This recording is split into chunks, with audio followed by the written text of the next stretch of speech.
In today's Red and Blue political roundup, North Carolina Congressman Mark Meadows is out of the running to be President Trump's next chief of staff. In a statement Wednesday, White House Press Secretary Sarah Sanders said, quote, Congressman Mark Meadows is a great friend to President Trump and is doing an incredible job in Congress. The president told him we need him in Congress so he can continue the great work he is doing there. Meadows was on a short list of contenders for the job, which reportedly included acting Attorney General Matthew Whitaker and former Trump deputy campaign manager Dave Bossie. Joining me now from Washington is Niall Stanage. He is a White House columnist for The Hill. Welcome, Niall. Great to have you with us. Thanks, Tanya. Major Garrett reports that President Trump wants Meadows to stay in Congress. What does that tell you about the president's agenda and what he's looking for in his next chief of staff? Well, as far as Mark Meadows is concerned, Meadows has been one of the most reliable lieutenants for President Trump in Congress, a very fervent supporter of the president's agenda. The issue of chief of staff is a more complicated and less flattering one for the president because there appear to be a number of potential contenders who don't really want the job. Most obviously, of course, Nick Ayers, who was the president's first choice and then backed away from it, to the frustration, I understand, from my own reporting of a lot of people close to the president. So that's a real issue. This is a different situation. It's not Meadows turning it down. Meadows was interested in this job, and the White House has chosen to tell him to stay where he is. And so then what more do we know about some of the other contenders for the job at this point? Well, among those who are still in contention and interested, I think one of the interesting names is Dave Bossie, who you mentioned in your introduction, Tanya. Bossie was deputy campaign manager in 2016, is very close with Corey Lewandowski, who continues to be an outside advisor, somewhat controversial outside advisor to the president. So he's a potential candidate, but really there are no guarantees. The president has been insisting that he's looking at 10 to 12 people for this role. We're not really sure who those are. A long list of people to go through. I guess he's in no hurry to fill that spot right now, Niall. So President Trump's former personal attorney, Michael Cohen, as you know, was sentenced to 3 years in prison Wednesday. What are some of the political consequences of this for the president? It seems like the waters are rising around President Trump with this sea of legal troubles. It's not just the fact that Michael Cohen was sentenced today. It's also the fact that we now know prosecutors have a non-prosecution deal with American Media, the publishing company that bought the rights to the story of one of the women who alleges she had an affair with President Trump. That is problematic from the president's perspective. It does go directly to the issue of campaign finance laws. It appears, according to prosecutors, that American Media are going to say that they worked in concert with then candidate Trump's campaign to essentially suppress one of these women's stories. That's very bad news from the president's perspective. Everyone is waiting for that testimony from American Media, that's for sure. All right, Niall, Cohen's lawyer, Lanny Davis, said in a statement that Cohen plans to, quote, state publicly all he knows about Mr. Trump. Is there a sense then in the White House that the president could soon be facing serious legal problems? There is. I mean, the Michael Cohen case, that Lanny Davis seems to be hinting at more a public relations problem if Michael Cohen tries to make his views public to a greater extent than he already has done. But Cohen, we know, has helped Robert Mueller, the special counsel, has sat for a significant number of interviews there.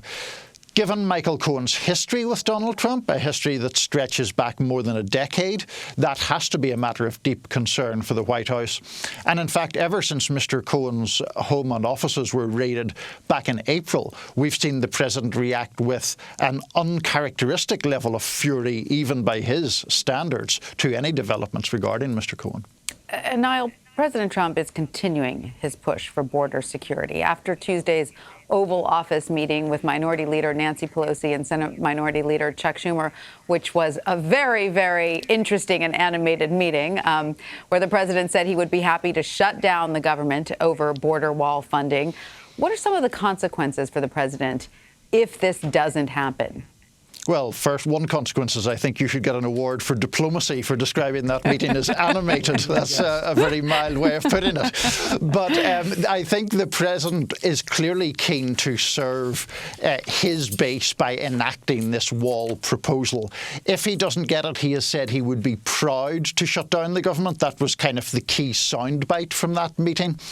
Republicans that I've spoken to today have defended the President's conduct there, saying that it really communicates to his base that he wants to deliver that wall, that he's prepared to not let Democrats roll over him. Now, will the wall get built? That's a different question, but it seems like the President is prepared to play hardball for it. All right, so, speaking of Nancy Pelosi, she did release a statement Wednesday evening backing a plan to limit the number of terms for House leadership. I'm wondering if she's doing this to perhaps help ease concerns of Democrats who aren't fully supporting her as the next Speaker of the House. She is, and she's having success in that regard. Nancy Pelosi had appeared doubtful at one stage as to whether she would become Speaker, or rather she had expressed confidence, but the situation seemed doubtful. There's much less doubt around that now. She has essentially bought off some of the rebels with this deal, which would see her surrender the Speaker's gavel by 2022 at the latest. Now, Pelosi was already in a strengthening position, so I think this is a way of telling those rebels that they can have basically a fig leaf in return for their support of her. Right. It seems like Democrats who are opposing her seem to be softening a little bit, and they seem to sort of enjoyed or approved of her performance the other day with Chuck Schumer and the President. Would you agree? Yeah, very much so. I think that meeting did Nancy Pelosi a lot of good, underlined not just her willingness to take the fight to the President, but also underlined the benefits of her experience being in a setting like that in the Oval Office and clearly not being fazed by any of it. She gave what Democrats consider a very, very compelling account of herself and held her own, more than held her own with the President. Absolutely. All right, now we're going to hop across the pond and talk about British Prime Minister Theresa May, who survived a no-confidence vote Wednesday as the battle to win parliamentary approval for her Brexit plan continues. What was your reaction to that vote, and what do you see happening next? The vote was sort of in the middle ground of what people expected. Theresa May has survived by a fairly comfortable margin, but still has 100 or more than 100 members of her party voting against her, voting no confidence. She has won this battle. The question is about the broader war for Brexit and for getting support for her plan for Brexit. That is a much, much more doubtful and perilous area for her. She did pull a vote on the actual deal earlier this week because it became clear that measure would have met with a very significant defeat. So she has survived the day. She has got a satisfactory, if unremarkable, result, but the bigger issue of Brexit is still hanging out there in a very problematic way. Niall, though, I wonder, would anyone who was tasked with negotiating Brexit just be in a thankless role?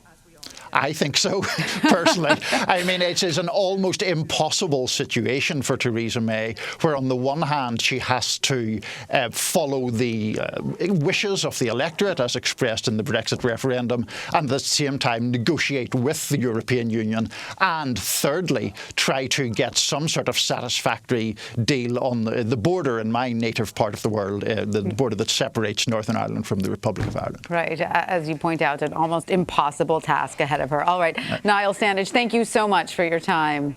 Thanks, Tanya.